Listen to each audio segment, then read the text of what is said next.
বাংলাদেশ জাতীয়তাবাদী মহিলা দলের ৪৭তম প্রতিষ্ঠা বার্ষিকী উপলক্ষে যশোর জেলা মহিলা দল কর্তৃক আয়োজিত আজকের এই নারী সমাবেশে সম্মানিত সভাপতি, আমাদের প্রিয় নেত্রী জনাব রাশিদা রহমান, মঞ্চে আছেন আজকের অনুষ্ঠানে আমার 15টি ইউনিয়ন থেকে আগত মহিলা দলের সংগ্রামী মা ও বোনেরা। এই আয়োজন সফল করবার জন্য জাতীয়তাবাদী দলের বিভিন্ন পর্যায়ে বিভিন্ন ইউনিয়নের সম্মানিত নেতৃবৃন্দ, ছাত্র দল, যুব দল, স্বেচ্ছাসেবক দল সহ সকল সংগঠন যারাই সমাবেশ আজকে সফল করার জন্য সহযোগিতা করেছেন, তাদের সকলকে আমার সালাম ও শুভেচ্ছা জানিয়ে শুরু করছি। সম্মানিত উপস্থিতি, আজকের এই প্রতিষ্ঠাবার্ষিক জমজমাট যে অনুষ্ঠান, দেলোয়ার খোকন তিনি বলছেন এটি সুশোভিত প্রতিষ্ঠা অনুষ্ঠান, এটি সত্যি আমাদের জন্য একটি গর্বের বিষয়।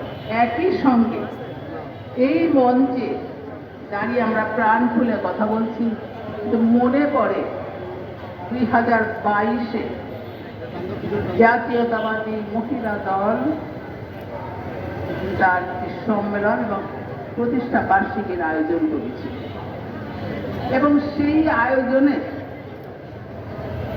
আমাদের ভেন্যু ছিল, প্রথমে আমরা যে অনুষ্ঠানটি করেছিলাম সেটা আমাদের মহিলা দলের সম্মেলনের জন্য বিডি হলে সমস্ত প্রোগ্রাম আমাদের ঠিক কেন্দ্র নেতৃবৃন্দ আসবেন, রাতের বেলা বন্ধ করে দিল প্রশাসন এবং কোথাও মহিলা নেতৃবৃন্দ রাত 11:30 পর্যন্ত প্রশাসনের কাছে দরবার করবেন, সব বন্ধ করে দেওয়া হলো।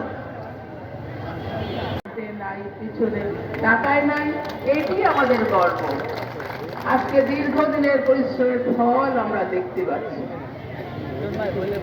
এই মহিলা দলে আরো ইতিহাস আছে।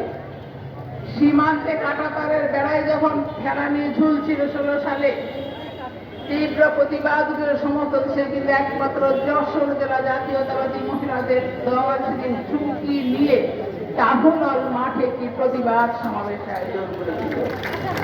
সেই সমাবেশে আমাদের নেতৃবৃন্দ ছিলেন এবং জাতীয়তাবাদী মহিলা দলের ঢাকার কেন্দ্রীয় নেতৃবৃন্দ, ওই সংগঠনের সাধারণ সম্পাদিকা শিরিন সুলতানা সহ অনেক নেতৃবৃন্দ উপস্থিত ছিলেন। কানায় কানায় ভরে যায় সেদিন এবং আমরা জায়গা দিতে পারিনি। অর্থাৎ অভূতপূর্ব সাড়া দিয়েছিল সেদিন যশোর জেলার প্রত্যন্ত অঞ্চলের মহিলারা পর্যন্ত। অর্থাৎ মহিলার সংগঠনের একটি ঐতিহ্য যশোর জেলায় আছে, সেটি কখনো হয়তো খুব শক্তভাবে আমরা দেখি, কখনো আমরা দেখি।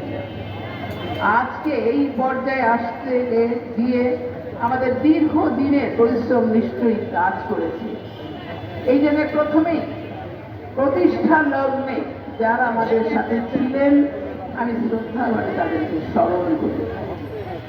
আমি শ্রদ্ধাভাবে স্মরণ করি বেগম আঞ্জুমান আরা খাতুন, যিনি প্রথম মহিলাদের আহ্বায়ক সভানেত্রী ছিলেন এবং সেলিমা খানম সেক্রেটারি ছিলেন।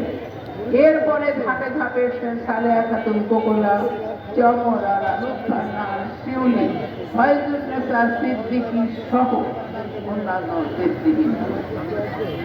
এবং আজকে তার পরবর্তীকালে আজকে যিনি সভানেত্রী তারাও যুক্ত হয়েছেন, আরিফা বুলবুল, তিনি যুক্ত হয়েছেন। পরে আস্তে আস্তে কর্মী বেড়েছে, ধাপে ধাপে কর্মী করবে এই সমস্ত।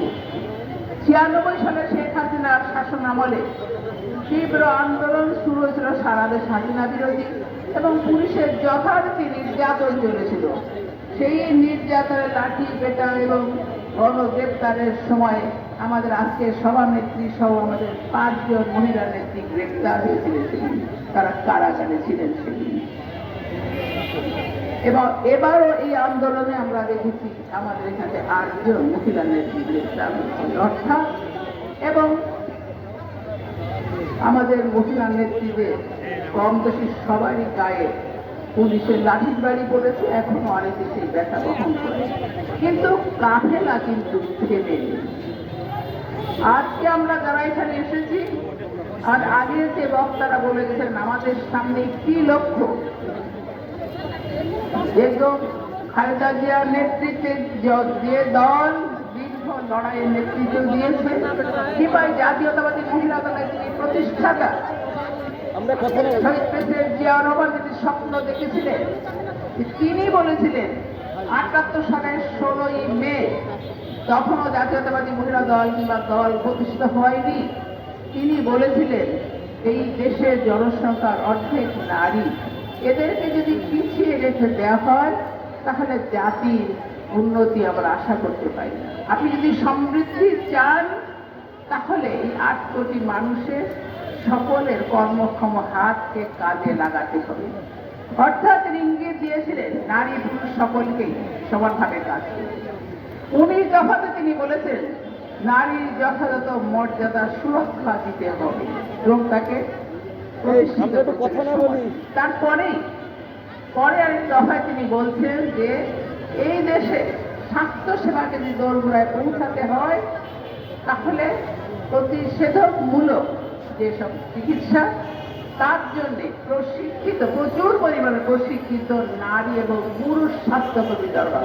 এই যে প্রশিক্ষণটা তিনি ভালো বুঝতেন, এই প্রশিক্ষণ দিয়ে আমাদের দেশের নারী সমাজকে প্রথম তিনি কাজে লাগিয়েছিলেন এবং উৎপাদনের সঙ্গে সম্পৃক্ত করেছিলেন। সেই ধারাবাহিকতায় নারী আজকে কর্মক্ষেত্রের সমস্ত জায়গা তার যোগ্যতার সাক্ষ্য রেখেছে। এই রাস্তাটি উন্মুক্ত করেছেন শহীদ প্রেসিডেন্ট জিয়াউর রহমান, তাকে বিভিন্ন সুযোগ দিয়ে আমাদেরকে আজকে এই পর্যায়ে পৌঁছে দিয়েছেন বেগম খালেদা জিয়া। আমরা সেই ঋণ শোধ করতে চাই এদেশের মহিলা সমাজ।